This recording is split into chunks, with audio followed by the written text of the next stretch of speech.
Welcome to Season 6 of Paper Talk, where we talk about tips and tricks on navigating and building your small creative business.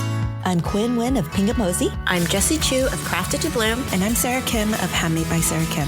In Season 6, we'll be sharing our experiences and insights on running a small creative business, from managing finances to building your brand. We'll also be interviewing other small business owners and experts in the field to get their perspectives and advice. So join us as we dive into the world of small creative businesses and help you take it to the next level. Hello. Welcome back to another episode of Paper Talk. So now that you have your camera, what's next? So today we want to talk about how to film short and long content for all the social media platform and why you should do it, and some of our struggles and things that you should do or not do when you're filming these particular content. I think right now, and I was talking to Sarah before we started this episode, my brain is so focused on writing the book, I just don't have time to clean up my mess. I don't mind sharing my mess, but I'm a hot mess right now. It's just like papers everywhere. I do not want to show that side to the public because, I don't know, it's just my aesthetic. And you see my particular images, and it's just, I want to curate a beautiful place for you to view my work and not this crazy mess. And I do appreciate a control messiness that is like messy, but it's not like this hot mess that you don't see and I don't share. Sarah, how about you? What do you think? I agree. And every time I am going through a big order, a big project, it gets messy. Yes, so you guys know me as my somewhat clean white background, white desk, but it gets messy in here too. And I am pretty a little obsessive about cleaning. I am usually. That's my personality type. But even then, there's just paper everywhere. There's trash bags everywhere. And then I collect scraps. So I actually re-dig through some of my trash to see which amount of paper is good enough to keep. It gets a lot. But anyway, all that to say, when you are filming, it has to be somewhat I want to be known for a nice background, somewhat nice, put together. But I think that's something that you have to just control and be mindful. It is hard. It's hard. Yeah. Yeah. And I also want to talk about the buckets of filming content, because I think a lot of people are thinking, my personal life, how much do I share that with the public? How much of the finished product do I show everybody? And also, how do I get to that end product? I think those are the three buckets that I have on my list. How much do I share? Do I show all of my personal? Because I feel like that is bleeding into my work a little bit on my personal side. I love Jessie. When you look at her Instagram stories, you're seeing her walk her kids in the park and her explorations of her birds. And then you look at Sarah and you see her teaching music to her child on playing the violin, playing the piano, and you see her coffee dates and you see her meetups with her creative friends. How much do you show that? And I think that's something you have to talk to yourself, is give yourself lead to, I'm going to show that to my audience because I want to show them my personality. And that's one thing that you really do need as part of your brand in certain ways, is adding that component in, because your work will always be there. You're continuously exploring the different flowers you're going to make, the different projects that you're working on.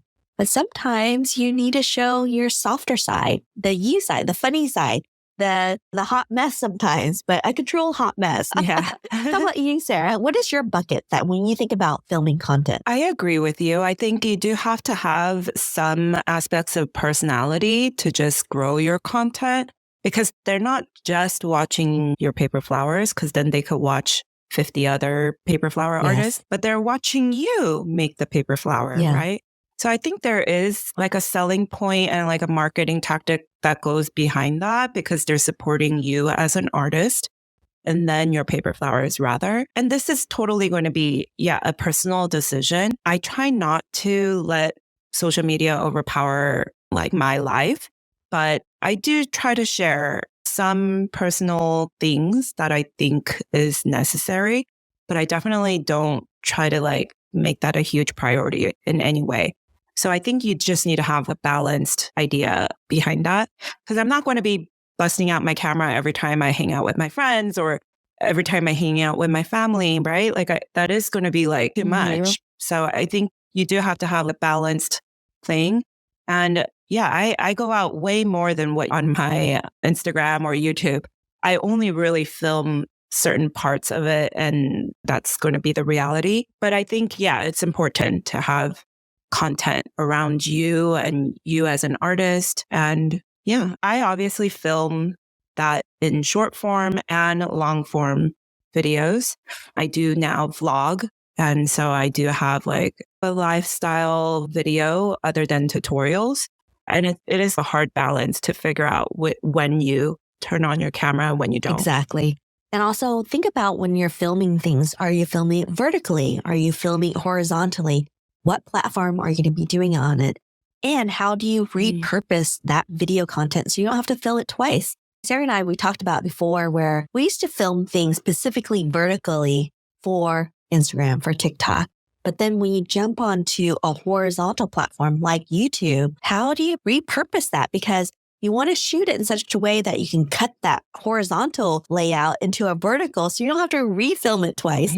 But when we talked about, we would have to film things twice because we didn't think about filming it in such a way. Because sometimes horizontal, you're thinking about how close can I get to the product? But then when you're doing the editing part, you can zoom in or cut parts out.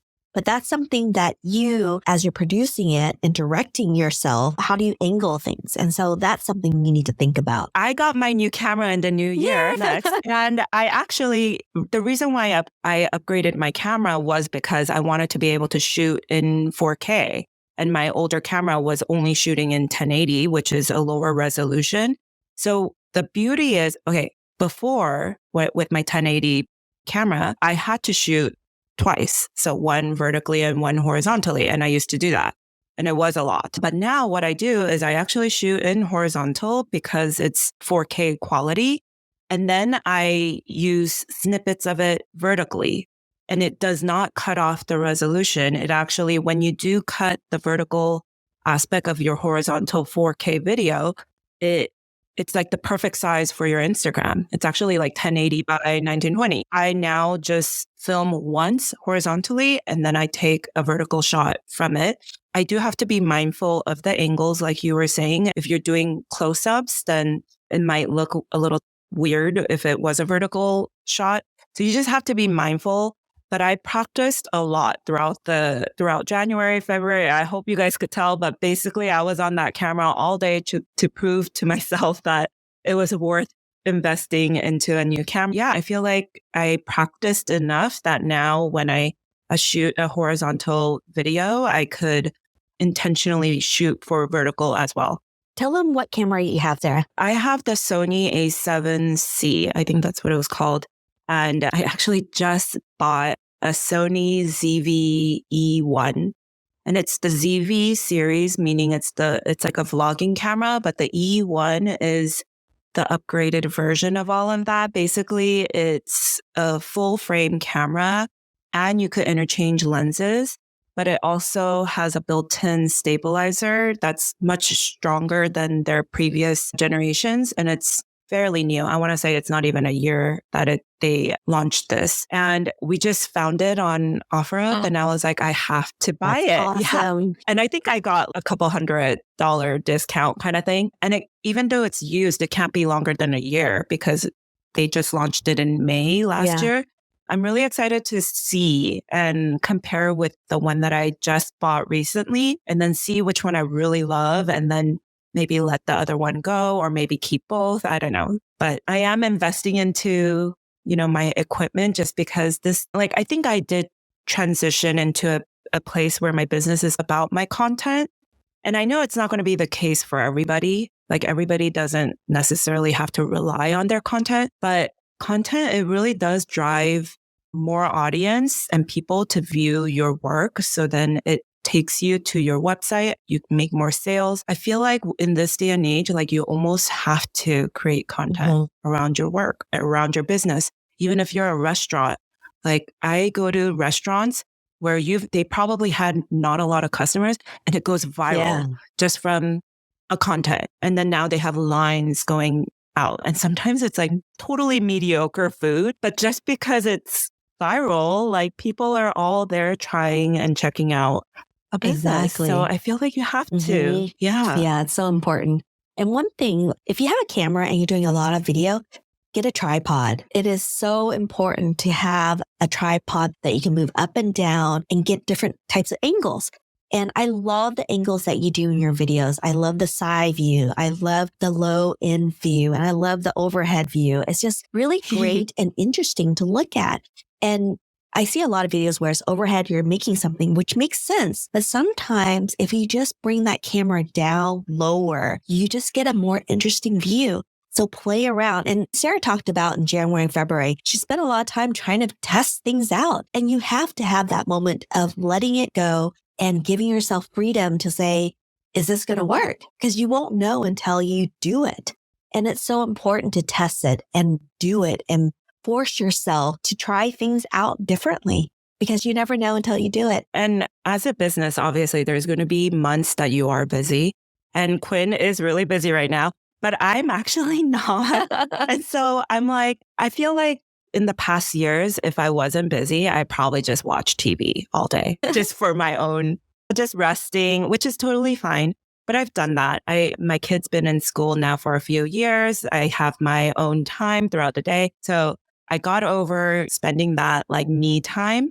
So now this year when I was like, okay, I'm not busy. I need to now like create content, learn how to get better at creating content and learn how to be better at filming and shooting. And yeah, I have been experimenting a lot with different angles. All of last year, I want to say I just did top view, and that's fine. Yeah. I feel like it is fine, but I just wanted to get better. Yes. So I got my new camera and I was like, okay, I'm going to challenge myself, try to be more creative in the video aspect rather than just being creative with my paper flower. And again, this is overwhelming. So I don't know. It doesn't have to be the case for everybody, but I do think you should experiment, get better, make some progress even in your videos. And yeah, like you said, the different angles. I think the reason why I started doing that is when I watch YouTube videos or when I watch TikToks or Instagram, the ones that I like to actually watch through the whole thing is the videos that have the different angles. The biggest one is when you watch like cooking videos, they're never just top view of your pan. Mm-hmm. It's like a side view of them cutting their ingredients. It's like a view of them, their whole body and their face, and they're trying the food or throwing things in the pot. And it's just so many different angles, but that's what attracts you. I feel if you watched a cooking video and it was just one scene, you probably wouldn't watch through the whole thing. I feel like that was my takeaway. I was like, oh, okay, same thing. It's almost like we're cooking a paper flower, right? Show the different angles, show the different ingredients that go into our paper flower. So I definitely think, yeah, experimenting with content. That's what's going to set you apart from other paper flower artists.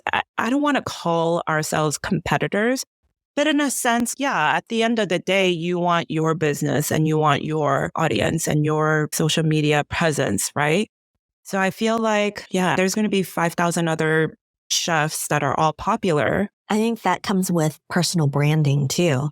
Understanding who you are, what kind of content you want to give out to your audience, and understanding what your audience want from you. It's a two-way street when you think about it. And it's so important to do things that you want to do, because in reality, filming content should be your passion project, because you're really, unless you do something viral or you have a lot of followers, you can get paid for it, but you're videoing all these different content and it has something that you enjoy and that you love. If you don't enjoy and love it or find excitement with it, don't do it, because it's going to show and it's going to be a chore. And you don't want your job to be a chore. You want something that you're like super excited and passionate about. And that's one thing, as I'm writing this book, I'm always thinking, I wish I had time to record all this. But you know what? I gave myself space to not worry about that until after I finish writing this book, because that to me is my priority right now. And I am thinking about it. I'm thinking, how can I record this? Because I will have some time before the book does come out. And I know I'll have another opportunity to show people how I've been writing the book and the process. Yeah. And I think that is my storyboards. I highly recommend having a notebook, a journal, either digitally or on paper. When you have these moments of ideas, write it down. You don't have to use all these ideas, but these ideas can inspire another ideas that you can actually film at that moment where I don't know what to film, but you do. You have this notebook of ideas that you can do. That's when you're at your down moment, when you're like, okay, the light is great right now. I have an hour to shoot this. And that's all you need really is an hour. You probably need 10 minutes to set everything up and just go for it. And the thing is, I want to also talk about post editing because post editing is so important. And also, if you're filming at 1080, you can do it on your phone, you can do it on a PC. But when you get to 4K, you do need a really good computer or desktop. Yeah. Because it's going to take a lot of memory and it's a lot of bandwidth. And we threw out the word rendering a few times in past episode. Rendering is when you edit everything and now the computer is processing everything to downgrade your file so it can be uploaded to Instagram, to YouTube in a much more easy path form. Because when you record things in 4K, the quality is going to be top notch. You're going to see people pores. That's what you want. But to get that, it takes a lot of memory on your phone, on your camera. And if you do have a SanDisk to record everything, get the highest, biggest capacity memory disk as possible, like 128 or more, 256. And these are memories for the cards because doing video takes much more bandwidth than doing images. And make sure that you safeguard these disks and do backup upon backup. And that takes time and more equipment. But you have to be ready for something like that. Do your due diligence, do your research on why you need certain cameras. And I would say Sony's fantastic. And my camera that I've been invested in is I've always worked with Canon. And so I invested in a mirrorless Canon R6. It's a full frame camera and I got it because I had the book, but I also knew that I was going to do a lot more video content. And that particular camera does fantastic video. And when you're doing videos and you're trying to make something, again, the tripod has been a huge lifesaver for me because in the book, you'll see both my hands in there and you'll have to learn how to video or photograph things and hold very still and have fantastic lighting because the worse lighting you have, the more blurriness and the more editing that you're going to have to do afterwards. And I love Sarah's philosophy. Get everything right when you're filming things. You don't have to edit a lot afterwards. Trust me, when you're doing so much video and so much content, you want to do as less editing as possible. So just do your homework and set things up properly before you shoot. Yeah. And again, I want to emphasize this is a lot, but it's important because when you look at a distorted or low quality video or photo of paper flowers, it's doing a disservice to your paper flowers. You want your paper flowers to look really good. And I swear the better the quality is, it really does make a difference. I actually mentioned this on my YouTube channel, but it's like going to Costco. Like I actually have a really old TV. Like we never needed a new TV. We don't really watch a lot of TV anymore because we're just on our phone. But when you go to Costco and you look at the new TVs, I'm like, wow, that's what it's supposed to look like because you could tell the difference between the bad quality older TV that I have. And you go there and you're like, wow, it looks like real life is sitting in front of you. So I do think the better the quality is, like it really is going to make a difference. And baby steps, like we have talked about this. We said a phone could work from the beginning, but I was so inspired by what you said. You're like, I don't buy shoes or I don't buy purses. I invest back into my business or with tech and stuff. And I think that's the perfect thing for us. Like I did waste a lot of money on mine. Like I love myself a good luxurious bag, but what is it doing to me and my business? Nothing. And I guess initially I just wanted to treat myself out for like my hard work. But I think, wow, like all the like the upgrade that like my camera did to my business, I feel like that's priceless. Definitely invest back into your business, especially if you made that money from your business, right? Yeah. And I also want to emphasize, not only do you have a camera that you want to use and love to use and a tripod, put your camera on, good mic. If you're doing ARM, if you're doing voiceover, if you don't want to show your face, you can show your hands, but having your voice come in instead of having music. Because on TikTok, they ended up taking away a lot of music. So what do you have? You have silence. So think about if you don't want to show your face, show your voice. And the thing about just having a voiceover, you can read a script. And when you do read a script, make sure you talk not slowly, but in a slower pace and not be too rushed. And I think that's really important to really think about. And also, our paper makes such good sound as you're cutting into it, as you're touching it. It has this beautiful sound that people just love. So you don't have to put your voice in if you don't want to, but it also is part of your brand. How do you tell your story? And that's something that you need to think about when you're creating these short or long term. Is it going to be a several parter? Is it a one-time thing that you're going to be shooting? Put out storyboards. Walk yourself. Imagine how this video is going. It's only 30 seconds, so you don't have to do too much. But if you could have something an outline that you follow, you won't be lost as you're filming things. You know exactly what you need to do. And do this at your downtime when you have time to think about things. And how do you tie things in? And think about all the supplies that you need to have on hand. If I know I'm going to make a peony, I know I'm going to need certain papers. I'll definitely need glue and scissors. And then also think about, when is it the best time to shoot these videos? Is it 10 o'clock in the morning? Is it going to be 2 p.m.? Do I want to capture the golden hour? If you do, your time is going to be a lot shorter. It's going to be less than an hour to be able to capture that beautiful golden light.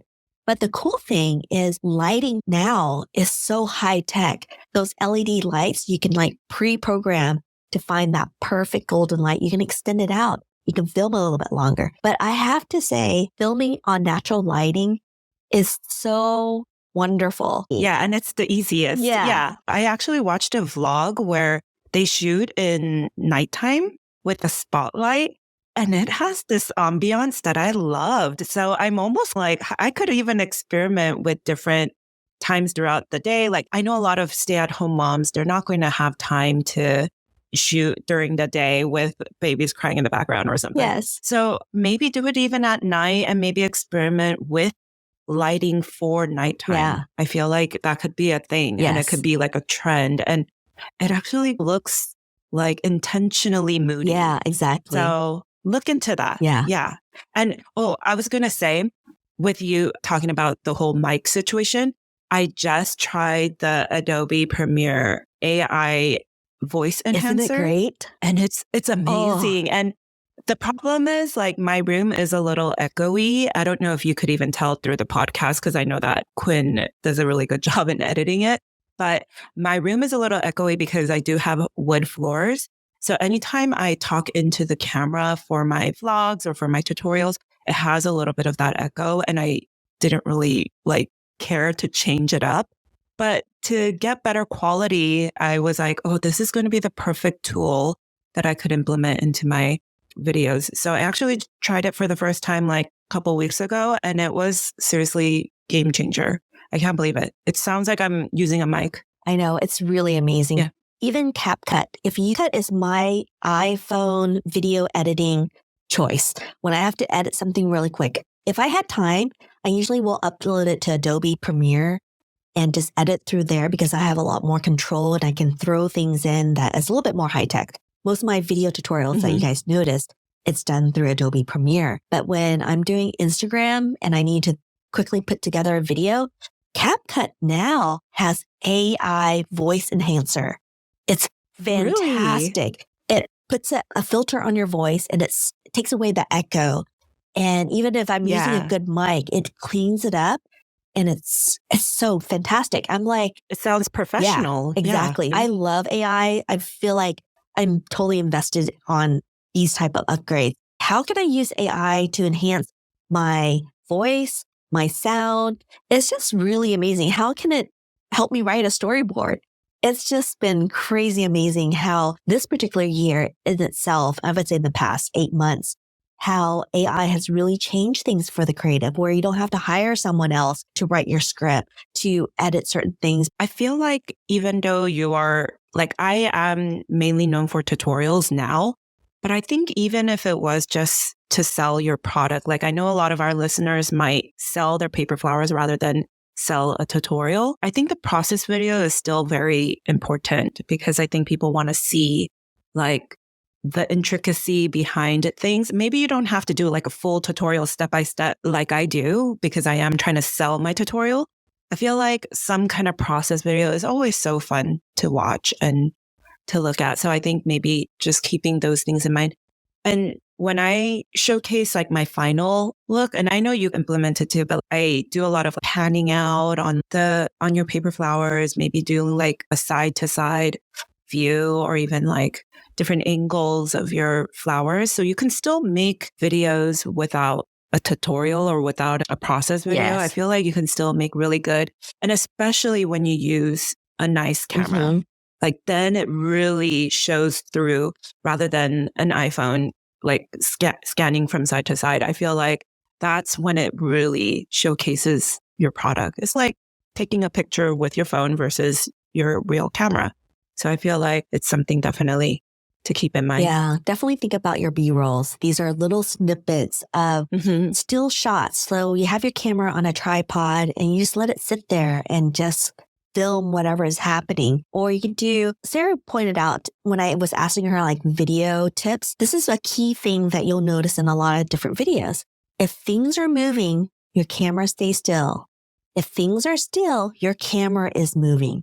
I think that is a core thing to remember. If you don't know what to do, think of those two rules and just make it happen. And I think about that all the time. Is my hand moving? Yeah. So when it is a top view and you just have your paper flowers sitting on a table, I feel like, then it's going to look like an image if you're not going to do anything in the video, but you want it to be in a video. Then what I would do is either touch the flowers or fix the ribbon or whatever type of movement that's not like necessarily making the flower. Yeah. So I totally think you should do some type of movement, or you actually get your camera and move it and scroll it through like your side to side view or something like that. And also I want to point out, if the sun is coming in through the window and there's a little bit of wind wrestling with curtain, that is movement. So you don't have to move your camera. But it's just beautiful. People just love that. Because one thing I love is, I would describe my moment when I'm creating things is the quiet joy of making. And to me, that image of the sunlight streaming onto your paper, the curtain rustling a little bit with the wind, that to me is the quiet moment of joy that I want to tell my audience. And I think about that a lot. How do I say that descriptive word and transcribe it into the video that I am trying to tell my story? And I even like shades coming from a tree from your window, and it just any type of movement and any type, like it can be simple as that. It doesn't have to be some elaborated video. So always keep in mind. But yeah, quality is going to set you apart. It really is, because now everyone is filming on their phone. And when you do have a better, and I do feel like these mirrorless cameras these days shooting in 4K, because you can still shoot 4K on the iPhone, but it's still not quite going to be the same as getting a big frame camera. But this is an investment. I love what Sarah does. She invested in this camera. I'm going to make it work. I'm going to use it every single day until I know every single button and how this camera works for my particular setting. Don't just buy something to buy it and say, I have it. Use it, because that's why you purchased it. I know a lot of us sometimes buy clothes and it just sits there because we're like, oh, there's going to be that occasion and it's on sale right now. I better get it, and because I'm never going to have this opportunity again. And we had probably that dress that still has the tag back there in the closet. And don't do this to your camera. You spent so much money on it. And the crazy awesome thing is YouTube have so many free videos that will walk you through how to use your camera. Spend your time on YouTube, educating yourself, reading those books, talking to other people that will share their techniques with you. And most importantly, just use your camera. Put it on automatic. See what the camera will either take that picture or that video And then look, it'll tell you the setting that it will shoot your video or images in. Write it down, check it out. See, do you like how the automatic on the camera is doing it? How the ISO is setting, how the aperture is setting? If it doesn't, change it, because when you change it, it's starting to become your style. And when you create your own style, that's where you create your audience, because they love your style. Don't do what it will tell you to do. Put a spin on what you believe and love. All right, you guys, as always, if you have any questions, we're available through DMs or email us. We just love chatting with you guys. And if you want to hear more about this, let us know. If you have another topic you want us to talk about, let us know, because we're here to help our community to be a better creator, to be a better artist, and just to be able to connect with everybody, because I feel like all these are growing pain points. Even after being in business for years and years, we are constantly learning and trying to figure out how can we help others. And I love this podcast. We don't make any money on it. You don't hear any advertising on it, because to us, this is our passion project. And this is something that we do because we love what we do and we want to share what we do. So thank you so much for joining us. And we appreciate you subscribing to our channel, liking it, commenting, and that's all we need from you. Just like us and follow us and subscribe, because that makes us happy to know that you're there supporting us in the sidelines. Thank you.